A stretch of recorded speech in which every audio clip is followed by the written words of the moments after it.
Muy queridos hijos, el día de hoy, viernes de la 24 semana del tiempo ordinario, cuando celebramos a los mártires coreanos, las lecturas nos llevan a tratar un tema delicado en todo el momento, en todo el tiempo de existencia, no solo de la Iglesia, sino del mundo: el dinero.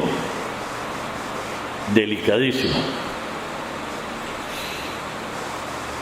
Y para hablar de la historia de la Iglesia, estos 2000 años, algunas veces, por las razones que nos decía Pablo en la primera lectura, hay algunos que han exagerado el asunto del dinero, y piensan que todo es hacer negocios reales, a como dé lugar, e incluso falsificando el propio mensaje. Más aún, en algunas corrientes cristianas no católicas, incluso hasta el día de hoy se sigue diciendo que la señal de la fidelidad y que el Señor está con ellos es que triunfan en los negocios y en no sé cuántas cosas. Hay un grupo que es el ya herético,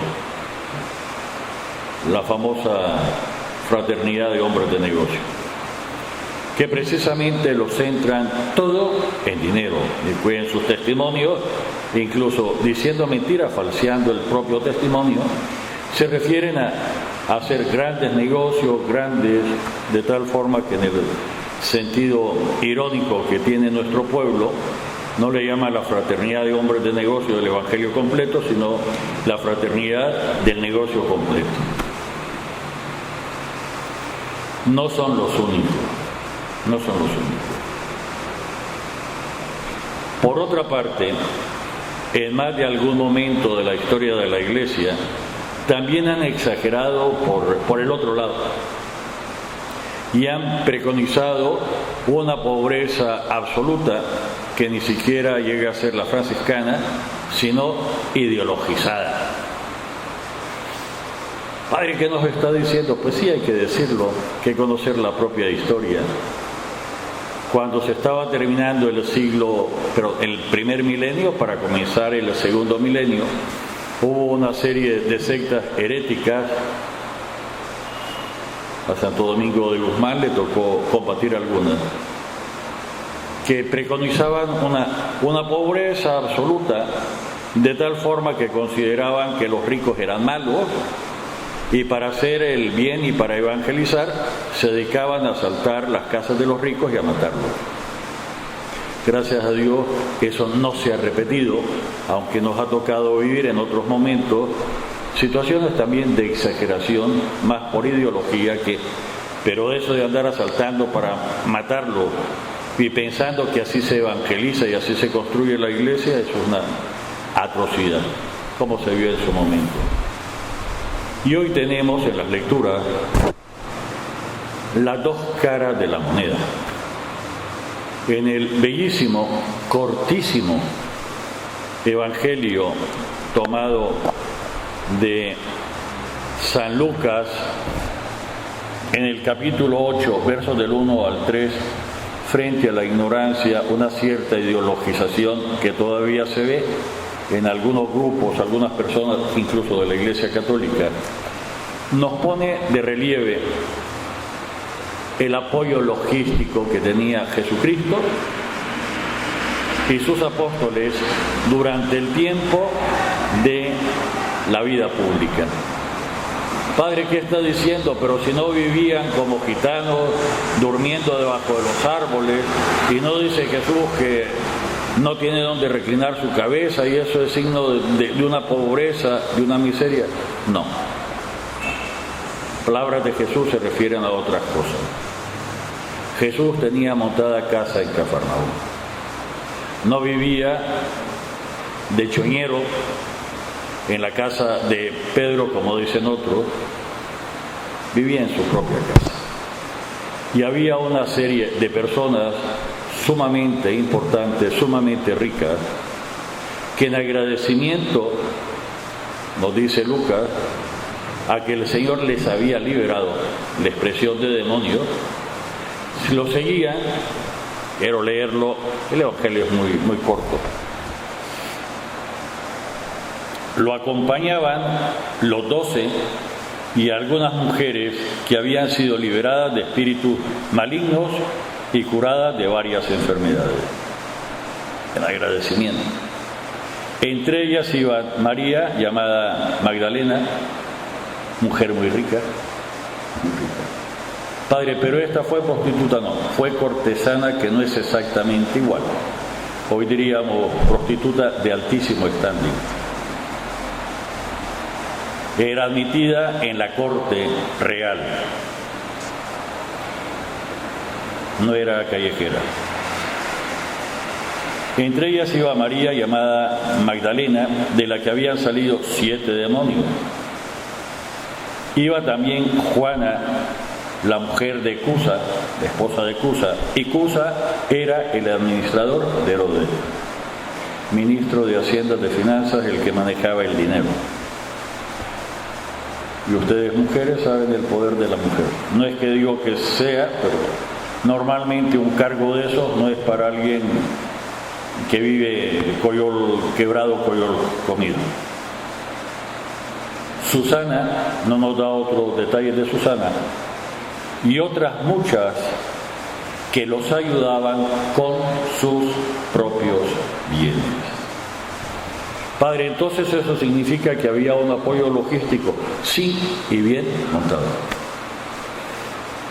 Porque en este apoyo logístico, ninguna de las personas, no es casualidad y no es chiripa, ni que mencione solo mujeres, son bastante mejor administradoras que nosotros los hombres.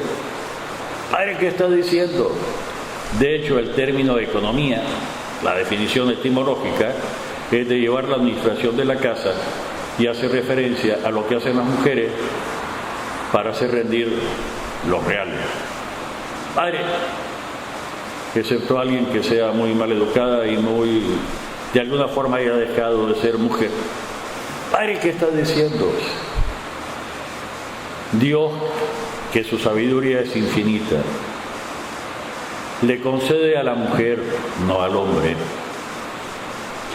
unas cualidades especiales, virtudes especiales, predisposiciones especiales, precisamente para poder llevar bien su rol insustituible, no solo del gestar al niño, sino de criarlo, sobre todo cuando es más pequeño. Padre, pero eso es ideología, ¿no? Ideología sería si los hombres también pudieran quedar embarazados, pero eso es exclusivo de la mujer. Y en el plano original de la creación, hombre y mujer, habría que volver a leer el capítulo 2 del libro del Génesis, con funciones diferenciadas, precisamente para poder ejercer esa diferencia que se expresa con muchísima claridad en los órganos sexuales, pero también en la forma de sentir, de pensar y de... Padre, ¿qué está diciendo? Hago referencia a la primera lectura. Hay algunos que hablan sin sentido y se olvidan que absolutamente científico, con un trozo de hueso humano, con un poco de cabello, con algún trozo de uña, con alguna parte de la piel, con algunas gotas de sangre, los científicos pueden determinar si pertenece a un hombre o a una mujer. Padre, ¿qué está diciendo? Y genéticamente sabemos de que las mujeres son, al final de los pares cromosomáticos, XX y los varones somos XY. Padre, ¿qué? Y el que determina el sexo del niño no es la mujer, sino el varón. Padre, ¿qué? Con aquello de que la mujer no le pudo dar un varón y que no sé cuánto, es el varón el que determina el sexo del niño o de la niña. Y eso es ciencia pura. Padre, ¿qué está diciendo? Es la ciencia, que apoya, complementa desde luego a la fe. Padre, entonces eso significa, lo ha vuelto a decir el Papa Francisco, que aunque las mujeres no están llamadas al sacerdocio, hay una serie de funciones que las mujeres deberían de prestar, incluso de primera mano, dentro de la Iglesia. Padre, eso significa lo que en otras veces me escucharon decir: hace falta la mano femenina. Incluso en los templos y en los adornos y en los detalles, los varones sentimos, pensamos diferente, y las mujeres tienen otra forma diferente de sentir. Y cuando se complementan, entonces tenemos la presencia y el agrado total, según el plan del Señor. La complementariedad, que no significa que tenga que haber un algo genital, sexual, ni mucho menos. Padre, pero es que, pues sí. Y déjenme decir otra barbaridad. Dios me perdone si soy mal entendido y peor interpretado. Por desgracia, cuando las mujeres se inhiben, se quedan aparte. O cuando alguien que dirige o los que nos ayudan a dirigir los templos, a gobernar, se portan intransigentes, entonces el papel que deberían de jugar las mujeres dentro de los templos, vienen los manitos quebradas a hacerlo. Tantas veces con resultados nefastos.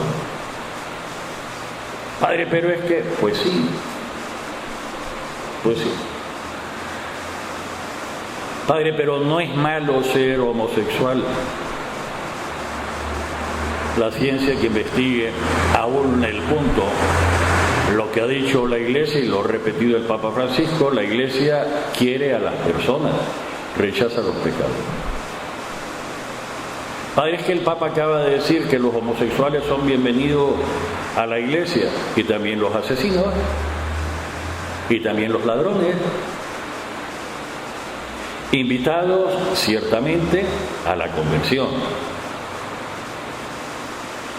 Y para decir toda la verdad, lo que acaba de decir el Papa Francisco es que mientras no ejerzan la homosexualidad, bienvenidos los ladrones mientras no ejerzan el latrocinio, mientras no se dediquen a robar. Bienvenidos los mentirosos siempre y cuando no se dediquen a decir mentiras. Esto supone, desde luego, una conversión. La Iglesia quiere a las personas, aborrece el pecado, porque el pecado contamina a la persona, es una desviación de la persona, es una deformación, una degeneración incluso de la persona. Y el pecado es voluntario. Son actos libres, voluntarios, pero me corrijo. Son hechos libres y voluntarios de pensamiento, de palabras, de acciones, o porque no me da la real y regalada gana hacer el bien que estoy obligado a hacer. Luego regresamos a que incluso con las exageraciones que todo tiene que ser dinero, y los que juzgan de que una celebración, incluso patronal, estuvo mejor porque recibió más dinero, o que estuvo mala porque no recogió dinero. Esas son formas erradas de pensar. La acción de la Iglesia no es ser una sociedad para ser millonarios a los integrantes, no es para eso. La Iglesia es presencia de Dios al servicio del hombre en vías a la salvación y a quitar no solo el pecado, sino los efectos del pecado. Y en esto habría que insistir muchísimo más. Los efectos del pecado, y los efectos del pecado son las desigualdades, incluso las económicas, con todas las palabras. Padre, y entonces en estas circunstancias, ¿qué hacer? Intentar ser fiel al Señor. Y nos lo va a decir Pablo en este bellísimo consejo a Timoteo, primera carta, capítulo 6, versículos del 2 al 12. Porque quien enseña doctrinas diferentes y no se atiene a las palabras de salvación de Jesucristo nuestro Señor y a lo que enseña la religión verdadera. Padre, pero eso lo inventaron los curas en tal siglo. Viene de Pablo. Viene de Pablo. Porque en cuanto comenzó la iglesia su andadura independiente, el día de Pentecostés, con el primer discurso, el primer sermón de Pedro, cuando vino el Espíritu Santo sobre ellos y sobre María Santísima, que los tenía reunidos, desde ese momento comenzó a haber división y comenzó a haber las fricciones que ya había anteriormente. Y quién quería mandar y quién quería no sé cuánto. Padre, pero ¿qué dice? Si había quien se quería aprovechar, recuerden que Simón el mago quiso comprarle a los apóstoles el poder para transmitir y usar al Espíritu Santo. Y de ahí viene simonía. Y estamos hablando del inicio de la iglesia. Y estos consejos, tener en cuenta que de la conversión de Pablo a su martirio no pasan 20 años, poco más o menos, y habla de la religión verdadera. Padre, pero es que hay que tener presente las causas del primer concilio ecuménico, el de Jerusalén. Nos hemos enterado que algunos de los nuestros, sin autorización nuestra, ha ido a alborotar las comunidades poniendo una serie de exigencias. Padre, entonces significa que algo tan sencillo como humilde y fácil de hacer, en la iglesia de Dios nadie hace nada sin permiso, más aún si no es mandado. Eso significa misionero. Misionero significa mandado. Hay alguien que me manda, hay alguien que me dice qué tengo que hacer y yo tengo que regresar al que me mandó y a darle cuentas de lo que hice, como lo hicieron los discípulos en el primer envío de Jesucristo. Y esto no por perfección, ni siquiera por santidad, porque es lo mismo que hace el diablo. El diablo no hace nada si no lo autoriza, si no lo envía el Señor. Hace exactamente lo que le autoriza a Dios y regresa a darle cuenta de lo que ha hecho. Por eso, con toda la ironía, y se lo he dicho al obispo varias veces y a ustedes, ojalá fuéramos regulares diablos, quitaríamos una serie de problemas en los templos y en la vida de la iglesia de León, para no decir de otra parte. Siempre sale alguien que se dispara, interpreta lo que quiere, hace lo que quiere, y claro, y algunos, vamos a decirlo con todas las palabras, que no sabe mandar en su casa. Padre, ¿qué dice? Si se lo dijo también Pablo a Timoteo en esta carta, primera carta. Y como no lo deja mandar en la casa o no es capaz, entonces quiere imponerse fuera de la casa. ¿Y por qué no decirlo? Y hay quienes que no los escuchan, ni el siquiera el perro de la esquina, y con ropaje religioso quiere tener seguidores para después hacer una cierta clase de política. Padre, ¿qué dice? Pues sí. Y hay que decirlo. Es instrumentalización de la fe. Porque quien enseña doctrinas diferentes, Padre, ¿cómo voy a saber yo cuál es la doctrina verdadera? Está contenida en el catecismo. Estamos por terminar el año santo de la fe. El catecismo nos da la doctrina auténtica, verdadera. Y recordemos que la fe es esa virtud sobrenatural que nos inclina a creer lo que Dios ha revelado y la iglesia nos enseña.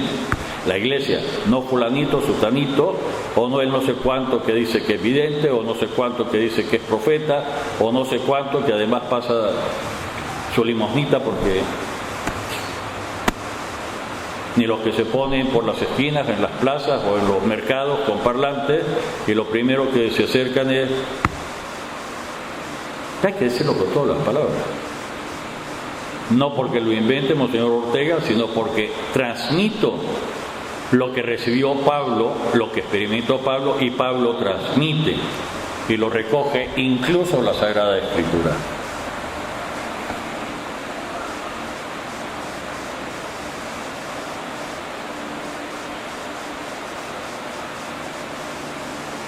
Porque quien enseña doctrinas diferentes, Salto, es un orgulloso e ignorante, obsesionado por las discusiones y los juegos de palabras.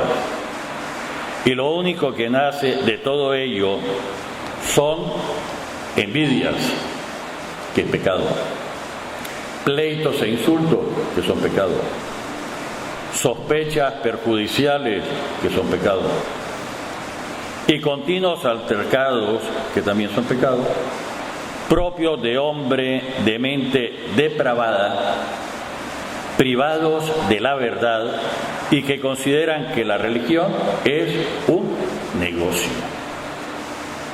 Padre, usted está diciendo que en León, en el año 2013, hay gente que piensa que la religión es un negocio. Sí. Sí.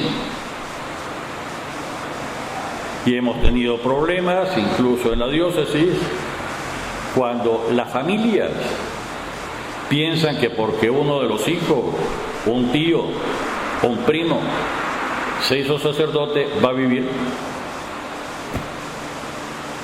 Padre, ¿qué está diciendo? Pues sí. Y los sacerdotes tendremos que recordar continuamente que lo que recibimos gratis, lo ejercemos gratis. Padre, ¿qué significa? Eso significa que no hay tarifa para confesiones. O alguna vez alguno le ha dicho, si te confieso y solo son pecados veniales, vas a pagar esto, y si hay pecados mortales, esto, y si la confesión dura más, vas a pagar esto. ¿O han escuchado alguna vez, ojalá que a nadie se le ocurra tal perversión, que se cobre por la comunión? No, hace años yo venía de Managua, confesaba en catedral, y alguien no tan chiquito que rondaba, y le dije, ¿qué pasó? ¿Tienes que confesar? Y me dijo, ¿cuánto cobra por la confesión? Le digo, si la confesión no se cobra. Y dije, entonces si me confieso, porque no hay dinero, no ando de dinero. Aquí en León. No ayer, digamos hace unos 11, 12 años. Padre, eso significa. También significa que el que vive para el altar, que viva del altar, como dice Pablo. Y por eso se habla de estipendio. A algún cura no le gusta. Estipendios son las limosnas que se establecen no por la compra del sacramento, sino para que el cura pueda vivir decentemente y no tenga que andarse metiendo en jaranas y haciendo negocios y haciendo cosas, sino que se dedique en cuerpo y alma a servir a las personas, sobre todo en la administración de los sacramentos. Padre, pero es que, lo siento mucho, si hay alguno de nuestros ayudantes que ha dicho otra cosa, si alguno de los nuestros, incluso cura, ha caído en un error. Por eso se establecen estipendios, pero se aclara que el que no pueda llegar, no el que no quiera llegar y sea pinche, y que, porque cometería además un pecado, que dé lo que puede. Y el que es tan pobrecito que incluso habría que ayudarle, que lo diga. En todo caso, alguien que engaña a un cura, ¿cómo le va a valer un sacramento? Si ya comenzamos a versar en re ilícita en un pecado. Padre, ¿qué dice? Usted que no se crió en León, hay una famosa anécdota, y todavía no era cura, de un padrecito de León, no quiero recordar el nombre, y según las anécdotas, cuando venía alguna persona y se cruzaba la otra acera, le decía fulana, ni te escondas, no me has pagado la misa no sé cuánto, la intención, ni que te escondas, mientras no des el estipendio, no te sirve para nada, no vale. Y tenía razón el padre, dicho en forma muy folclórica si quieren, y tenía razón. Cuanto más cuando comienza con engaño. En vez de servirme para bien, me sirve para mal, porque cometo un pecado y camino en pecado. Padre, ¿qué dice? Lo mismo que el que comulga en pecado mortal, ¿qué le va a servir? Incluso comete otro pecado.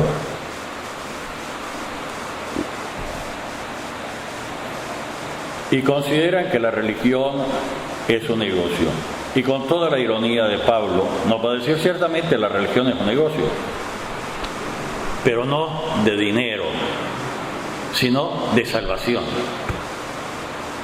Nosotros no merecemos ser salvados. No merecemos. Somos salvados por la infinita misericordia de Dios, expresión de su amor.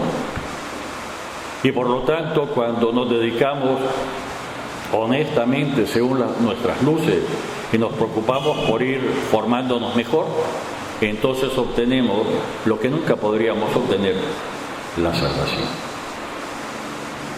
Padre, pero ese hasta que me muera. No. Una conciencia tranquila, ¿cuánto vale? El poder levantar la frente, incluso cuando te dicen barbaridades y calumnias, ¿cuánto vale? El saber en tu interior que has obrado honestamente, ¿cuánto vale? Déjenme ser necio. ¿Cuánto vale el poderle decir al otro, si seguís diciendo, te voy a sacar tus mantillas al sol? Algunas veces hay que hacerlo. ¿Cuál es tu molestadera? ¿Cuánto vale el poderle decir al otro,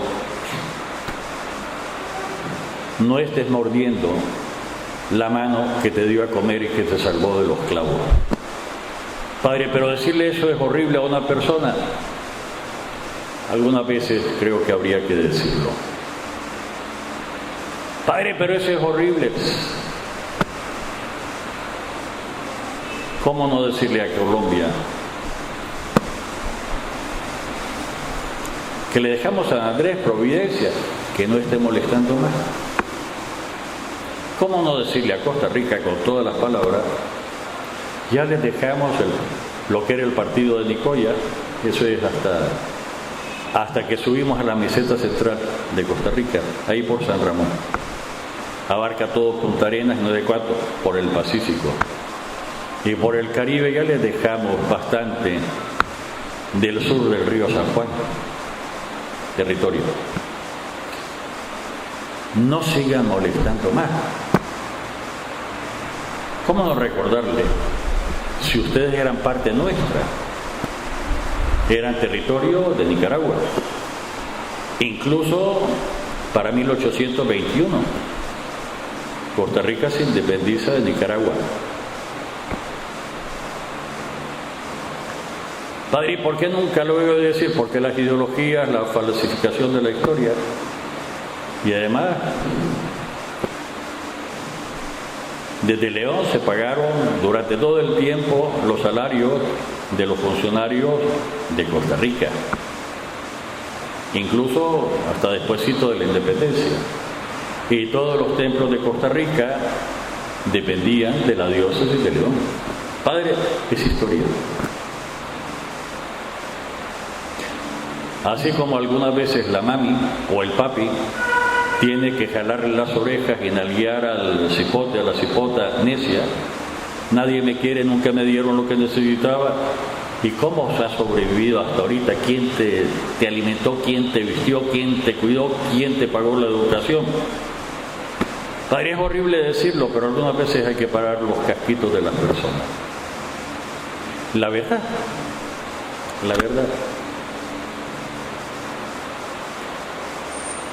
Padre, y entonces entonces significa que tenemos que conocer más a Dios. Y lo conocemos ciertamente en la oración, pero lo conocemos en el estudio. Lo conocemos en el estudio. El amor es una forma de conocimiento, sí es cierto, pero te quiero mucho a 1 kilómetro de distancia si ni siquiera voy a ver los cambios físicos que estás operando. En nuestra sabiduría popular, voy a decir solo la primera parte, amor de lejos. Padre, pero eso o es cierto o no es cierto. Y si es cierto, ¿en qué se va a oponer a nuestra fe? Que la expresión sea un poquito grotesca, si quieren, groserita, pero es cierto. Y entonces, ¿qué hacer? Ver, fijar nuestra mirada en el Señor. Doctrina segura. A los que vienen a molestar hay que apartarlos, pero con toda caridad hay que hacerle ver su error.